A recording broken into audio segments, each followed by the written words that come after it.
พันเขามีเรื่องที่ว่าน้ำเจ้าว่ามาแล้วว่าเขาเลิกกันซะ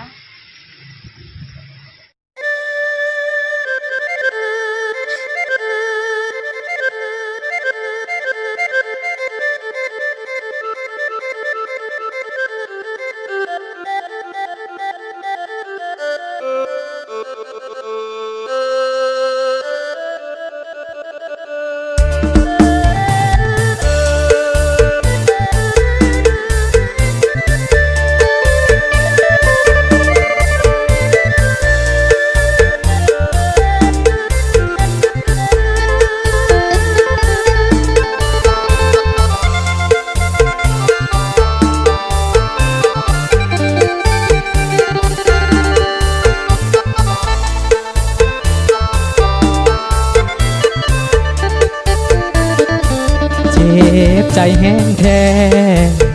จนว่าเว้ายังบ่ออกคือมวยถึกน้องโดนศอกอยู่กลางเวทียิ่งที่เฮาหาอยู่กินกันมาหลายปีความหักสองเฮาเคยมีจากน้องเฮ็ดเหี่ยทิ่มใสใจเอ้ยใจน้องจังแม่นว่าดำแท้น้องบ่คิดเห็นบ่ตั้งแต่ข่าวหากันใหม่ทั้งอายและน้องบอกว่าตายแทนกันได้บอกมาเด้อายผิดเรื่องใด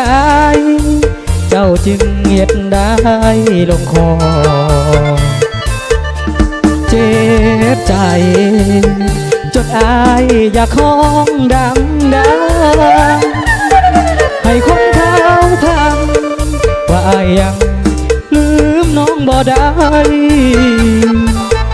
หักเจ้าหลายแท้แต่ใจเจ้าเปลี่ยนแปลงไปได้แต่บอกกับหัวใจเข้มแข็งเอาไว้เถิดนาไปซะเด้อล่ะให้น้องสมหวังมือใดเข้าช้ำน้องนางให้หวนคืนมาผิดพลาดสำได้อายให้อภัยขวัญตาอยากให้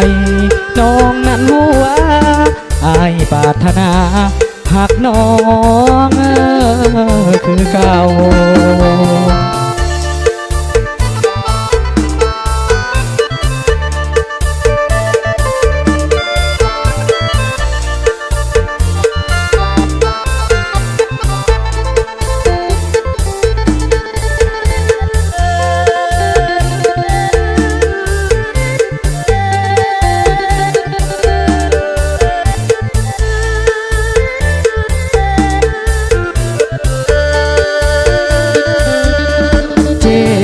ใจจนอายอยากห้องดังให้คนเขาทังว่าอายยังลืมน้องบ่ได้หักเจ้าหลายแท้แต่ใจเจ้าเปลี่ยนแปลงไปได้แต่บอกกับหัวใจเข้มแข็งเอาไว้เถิดนา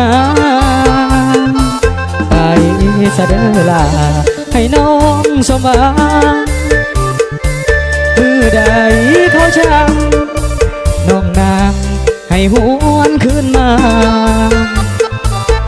ผิดพลาดสำได้อายให้อภัยขวัญตาอยากให้น้องนั้นรู้ว่าอายปรารถนาหากน้องคือเก่า